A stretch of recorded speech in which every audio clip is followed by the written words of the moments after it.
Les États-Unis en plein cœur d'une guerre commerciale contre la Chine au sujet des droits de douane et la France n'est pas totalement épargnée. Une filière est particulièrement sous tension, celle du cognac. Pékin accuse la France de dumping, pratique qui consiste à exporter et vendre ses produits à prix très bas et qui pénaliserait les producteurs chinois. Alors à partir d'aujourd'hui, les importations européennes de spiritueux seront taxées, à l'exception de plusieurs grandes maisons françaises qui ont accepté d'augmenter leur prix à l'export pour éviter les taxes, Baptiste Morin. Maintenant, on sait à quelle sauce on va être mangé. Voilà comment la situation est résumée dans les couloirs d'un grand groupe de spiritueux français. De fait, le géant mondial Pernod Ricard, la filiale de LVMH Hennessy ou encore le groupe Rémy Cointreau vont éviter des taxes à hauteur de 32% en moyenne. Florent Morillon est le président du Bureau national interprofessionnel du cognac. C'est notre deuxième marché en volume. La Chine est notre premier marché en valeur.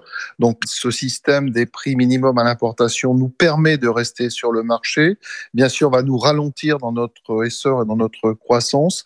Donc, il faut qu'on continue la négociation. C'est une étape. La Chine avait commencé à viser les importations européennes de spiritueux l'an dernier en représailles aux droits de douane imposés par Bruxelles sur les voitures électriques chinoises.